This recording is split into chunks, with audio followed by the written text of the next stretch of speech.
Good evening. He's Bruce the Blog. And he's the sassy, brassy Bazzo. And you're watching Bruce the Blog Goes Bazzo. Good evening, everybody.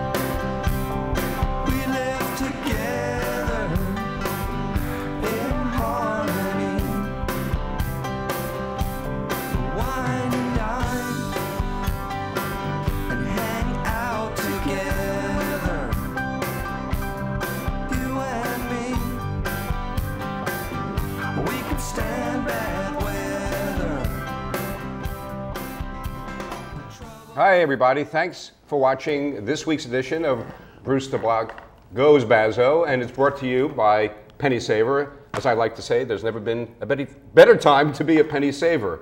The show, as it is every week, is unrehearsed, but we don't have to tell you that. You'll notice it as the show goes on, believe me. It's very spontaneous, and that's the way we want it. Before we get to our guest this week, and we really are looking forward to a very interesting show, I just want to point out that this weekend there's a couple of things. One is Washing for a Cure. The Mahopac Fire Department is hosting this. It's a car wash. And there's a story in this week's Penny Saver that you might want to read. And then online there's more of a story about Mikey Rossetti, a 6-year-old boy in Mahopac who has juvenile diabetes, as unfortunately a lot of people do, young people, type 1 diabetes. And his mom, Joy Rossetti, is having a fundraiser, a car wash at the fire department. It's Sunday, August 21, 9 a.m. to 2 p.m. I'm going to bring my jalopy over there to get washed to help out. And so I hope that a lot of you will do that too. Also, the Yorktown Chamber of Commerce, through its annual street fair, which is October 9th, I always remember it because it's the day before our Columbus Day Harrison A. Park Golf Classic, so it's easy to remember. But you can go onto the Yorktown Chamber website through the street fair and vote for the best of Yorktown. And what this is about, it's very interesting. You can vote in 10 different categories for your favorite automotive care place, health club, restaurant, salon, bank. Favorite bank is the one that gives me as much money as I want. That's my favorite bank. I think you should have best pizza. Right. So you might want to check out the Yorktown Chamber website. And finally, we were talking about this before, and Bazzo claims he doesn't qualify for this honor, but that I do, and that's a left-handed compliment if I ever heard one. The Westchester County is seeking nominations to the Senior Hall of Fame, and maybe I do qualify, but that's for me to know and for you to figure out. I don't know. But just, so go to the Westchester County website, westchestergov.com, and it says here in the release that, I get a lot of these every day, releases, not releases about the Senior Hall of Fame. Do you know a senior who is making a difference in Westchester County? And seriously, folks, as we know, we appreciate, Bazzo and I appreciate, a lot of seniors watch our program, and there's a lot of seniors in Yorktown who do make a difference, as well as in neighboring communities. And so check out the website and nominate somebody that you think deserves that honor. Also, I just want to mention that at the Westchester Broadway Theater, just recently, last week, I went to see the current musical production, Altar Boys. It's very well done. It's a lot of fun. It's very entertaining. It's funny. And so Westchester Broadway Theater, Altar Boys, I would encourage you to check that out as well. It's a 90-minute musical production, no intermission. It goes by real fast. And the young men on stage do a terrific job. And then I also want to mention that at the Yorktown Chamber of Commerce networking meeting that was held last week at Lakeside at Osceola, they gave out scholarships to a lot of deserving young people in our area. And also, Miss Westchester was there, Christina De Leon, who's from Yorktown, and she told us she is next going for Miss New York State. And I think, as Joe Visconti, the chamber president, said, wouldn't it be amazing to have Miss New York State come from Yorktown? And by the way, it would be amazing even for the surrounding towns, Peekskill, Somers, Cortland.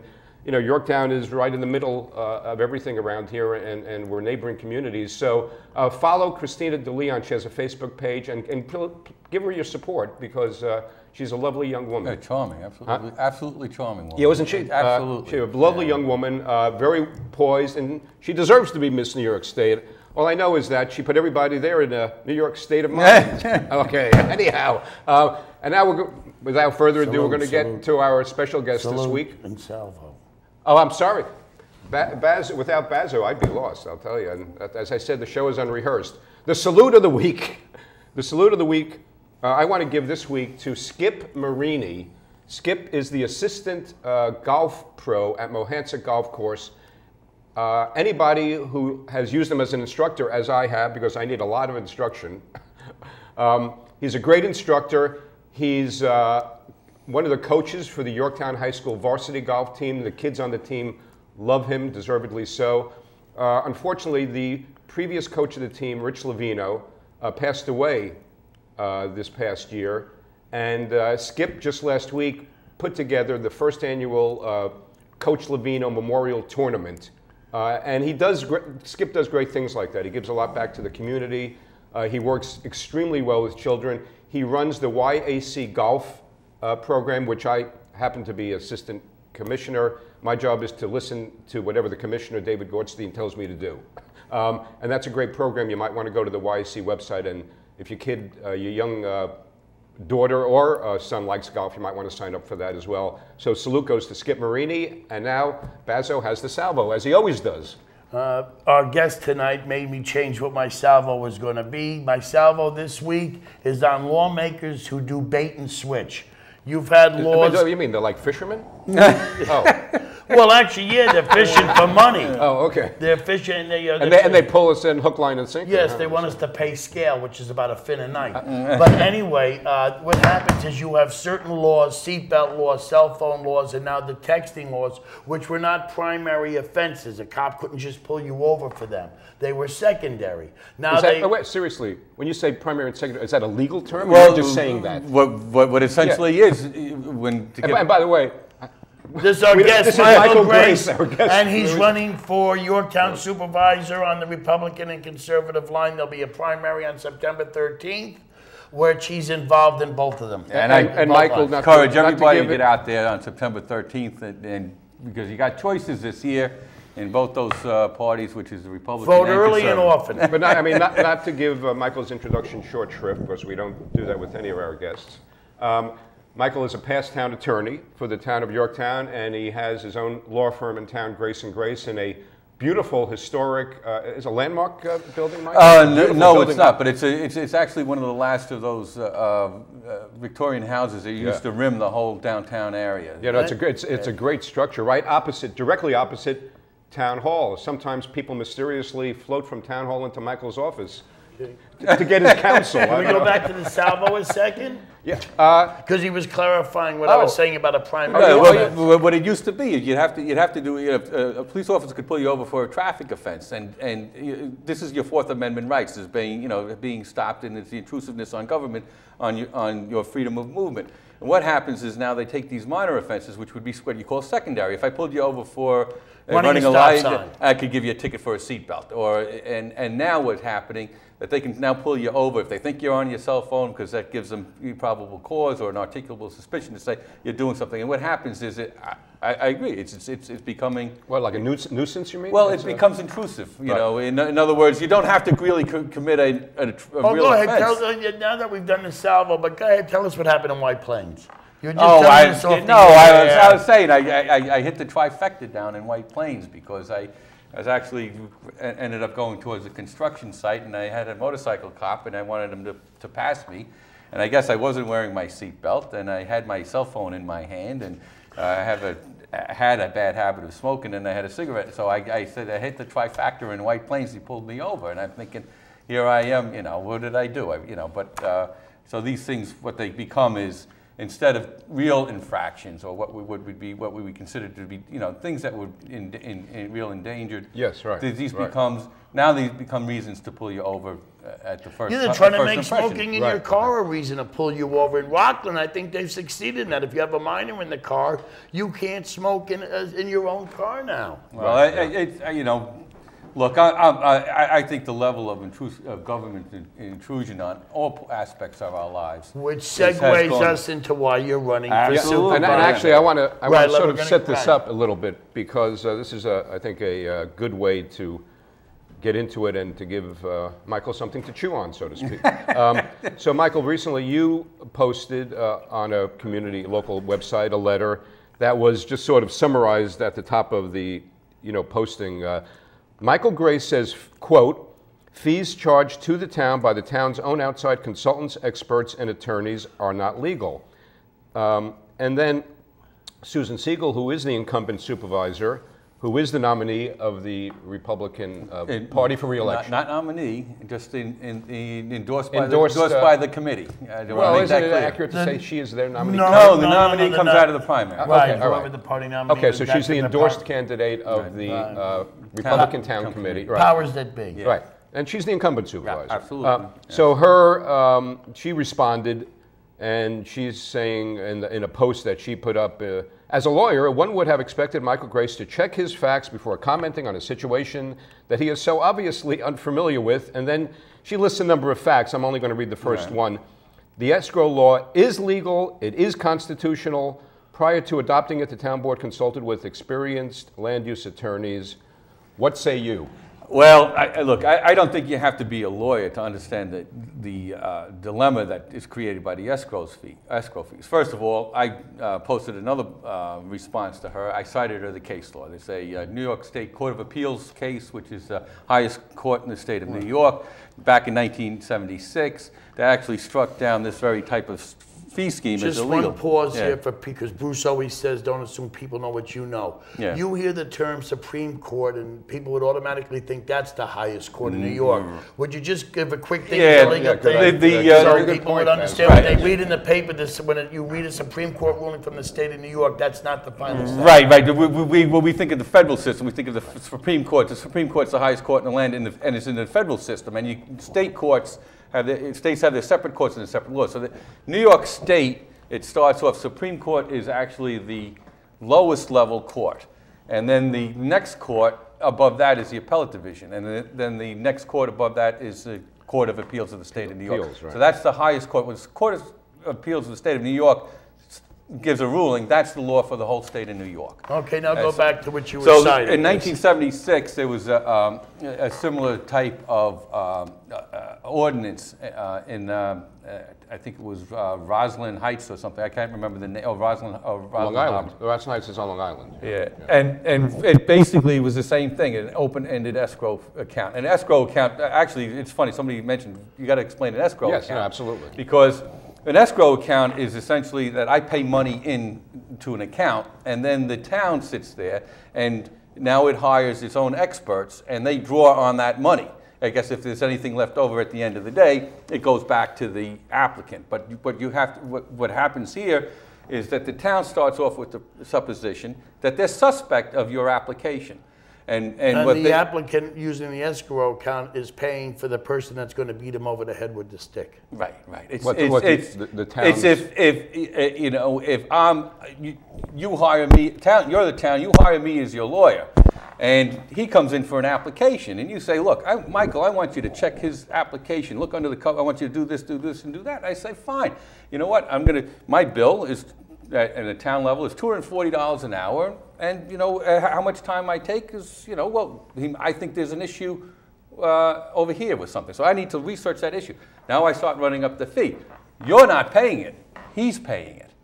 And the thing is that you're not, he's not, I'm retaining with you, on retaining with you, the town, but he's paying the bill. But he doesn't have any choice in the matter. No, because what happens at the end of the day, you say, look, this has actually happened.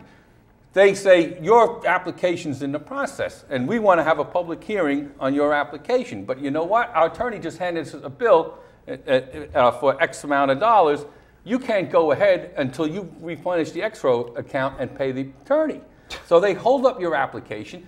They will hold up your building permit. They'll hold up your certificate of occupancy. And what is again, as Bazzo said, I think especially in this situation, which, you know, Michael, you've done a great job in general of bringing it out, yes, before the public. you know, a couple of things. One is that the word escrow, I think, you know, to most people who understand it, implies third party, right? You know, an escrow account, third party, meaning you have party A, B, and somebody else is going to sort of hold the money. But isn't the town the only one that really has access to it?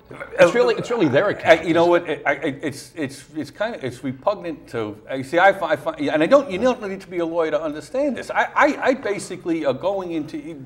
First of all, I should also make clear the town already has a set of fees that was supposed to cover the expenses. They're supposed to have a lawyer we're paying for. Well. This is the rub. Now, before we go any further, but the point of this is that the people paying that escrow account into the don't have any say in how much that lawyer is going to charge. No, nor, from what I've heard from in past discussions on this, they don't even get a chance to see an itemized bill of what they're paying for. They're just asked to pay. Because the town says you owe this, you say, well, how did I owe? Well, you can't. It's none of your business. Your business of paying. I'm gonna tell you. How's that legal? It's not. It's not. But you don't have to be a lawyer. By the way, I said I'm a high school graduate. There's something inherent in law. I want to. You know, I'm going to go out and you have the obligation to pay my meal. So and I got a choice. I can go to Burger King, or I can sit down in a nice fine restaurant. And you know what? I think I'll go to the fine restaurant. But you know something. The point is you're paying my bill. I don't think the issue is whether it's legal or not legal. To me. The issue is it fair and reasonable and justifiable? Forget about legal. Is it even fair and reasonable to, what you're saying is they're adding another layer of cost, and this is where we really get down to the issue and why it's of concern in this election, because, you know, not to oversimplify the matter, but Yorktown has a reputation, right, wrong, or indifferent, as being anti-business, as being business unfriendly, as not encouraging development, and then you have business people coming in who want to create commerce and want to develop projects, expand their business, start up a new business, and then they're hit with all of these costs. It goes a lot. You know, the thing is, it goes a lot further than this. I'm going to just let me context this a second, because it's in the column that you'll be posting. I start off with 3 questions. One is an unfunded mandate, not an unfunded mandate. When is an unfunded mandate perfectly okay with an elected official? And the answer to both those questions is when they're imposed on private business. And basically what we're talking about with this escrow fee and what you're going to talk about, the increasing of the escrow, is an unfunded mandate on business. Well, it's not. Let's also clarify what unfunded it's mandate. Even, you know, the thing is, it's even worse than that. And the thing is, and it becomes the tip of the iceberg, because the other issue, which really hasn't got a lot of play, which I am going to give a lot of play, is the proposed legislation at the town level for affordable housing set-aside or mandate for every residential development that comes into town.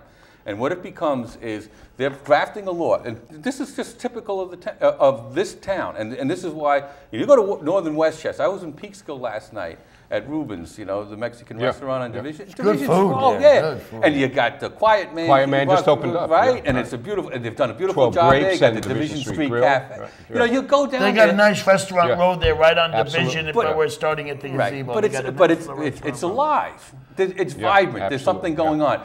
You can go. You travel. You travel along 202, and there's just you come out of Peekskill, and you go towards Somers, and there's just this big black hole called the town of Yorktown. Oh, don't forget Cortland. They're sister cities when it comes to being anti-business. Well, they. Don't forget both towns, Yorktown and Cortland, are run by queens. But these are kingdoms. No, what these are you are talking? Cortland anti-business? I mean, Supervisor Puglisi is the one who was able to bring in Home Depot and that whole shopping center. I'm going to tell you, Cortland handled it. Try the smaller businesses. Try this moratorium that they have on industrial businesses. That was supposed to be a temporary moratorium that has gone on ad infinitum. You know, the bottom line, did she help their economy is really the she's issue. cool. She's definitely, but you know. We could have had those stores. Okay, so I think she deserves a lot of credit. Right, but she gave us the traffic. Right. Well, and we didn't control it. Right, but we got the tail of the dog on that one. Well, okay. I'll give you another Michael. example. They just in the last town board meeting, they passed a moratorium on doing giving out permits on accessory buildings. When's the construction season? Now, they put a 3-month moratorium on it because they need time to review their accessory structure law. How long does it take them with staff to review a little small portion of the zoning code? So you're saying it puts people in construction out well, of work, you know what? right? You can't. I think my feeling from walking in this town and talking to people is that they're fed up. That they're tired of it. We don't have it. People out here in Yorktown can't afford to stay, can't afford to leave. What are these codes that they need a moratorium on? I mean, let me tell you something. I want to put a garage up. The only thing the town should be worried about is if I'm in compliance with the safety of the structure and especially if it's a garage, because you're really not going to have plumbing to do with it. It's going to be electrical, and actually that it's not going to fall into my house or fall on my neighbor's yard.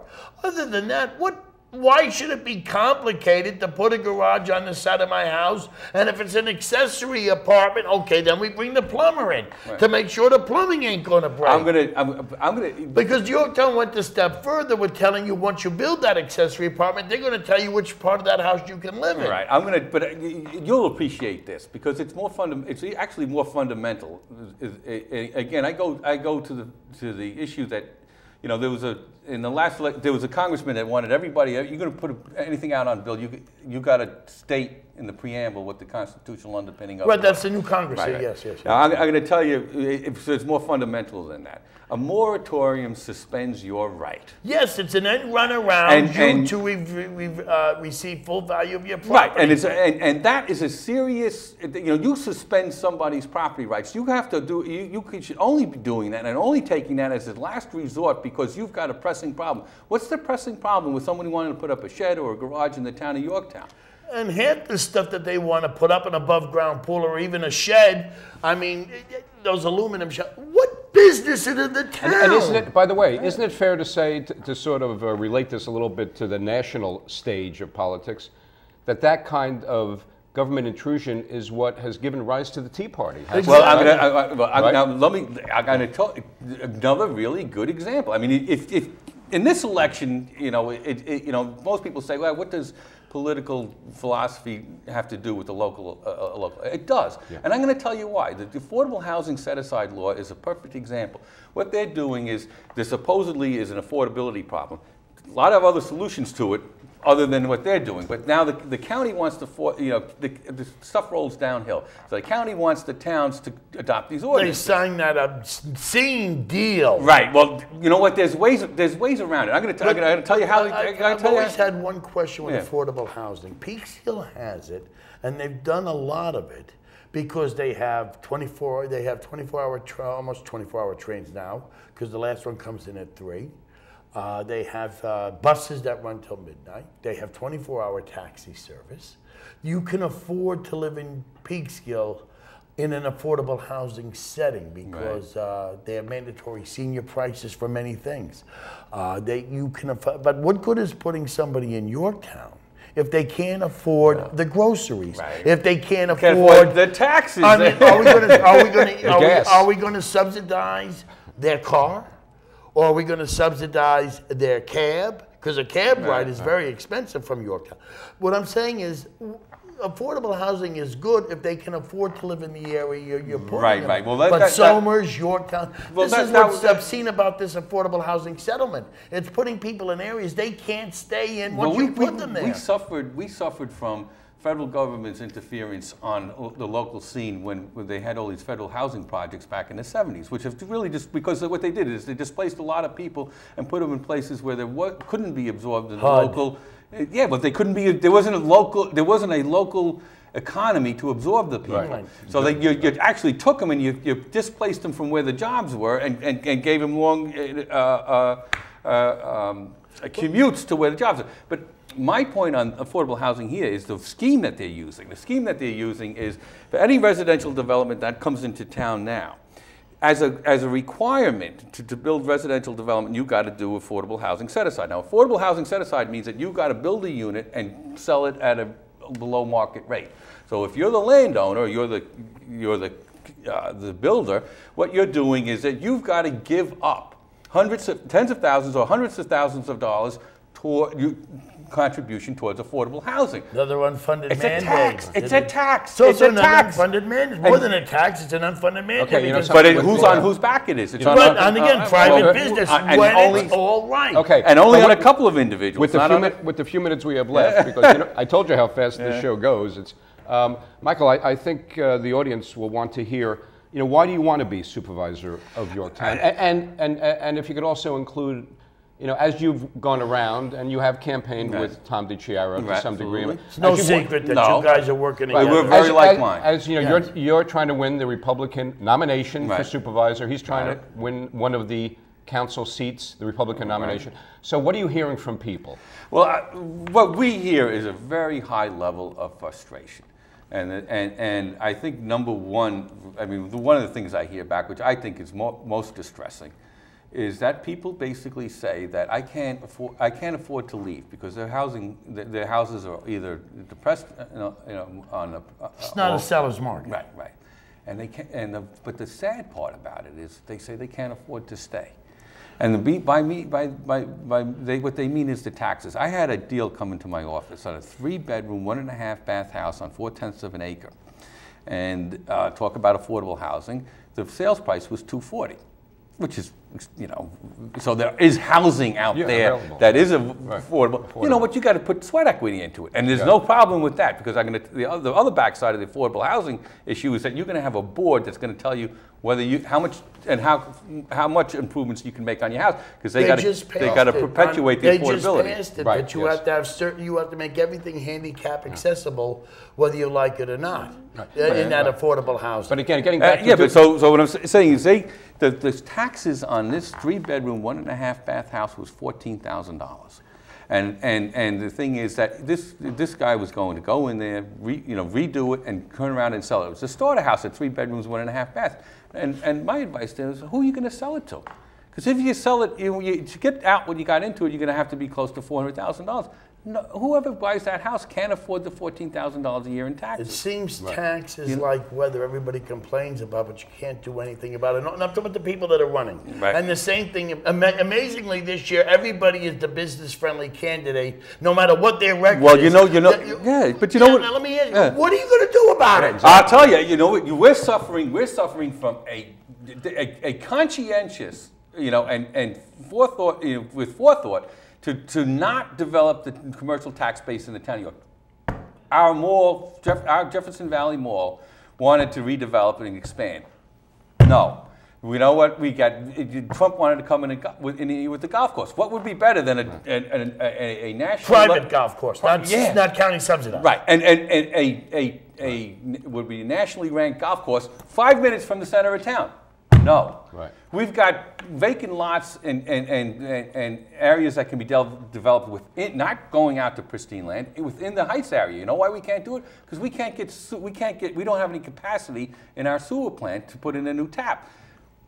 The town of Yorktown had an opportunity to divert, if not the entire Greenwood plant, but or parts of it, which would be the Jefferson Valley Pump Station, over to Peekskill, which would free up a lot of capacity, which would allow the the hamlet areas to be developed. Right. They didn't want to do it. They didn't want to do it. They didn't push it. I remember having a talk with them. I told these guys before I was after I was town attorney, people spill over to my office just from town hall. I told them, why aren't you suing the county to get this? So what you're saying, Michael, is what you would do as supervisor is try to kickstart commerce and stimulate the local economy. You have, yes, and us, our local officials have to be aggressive and push back on things that are being demanded from upper levels of government.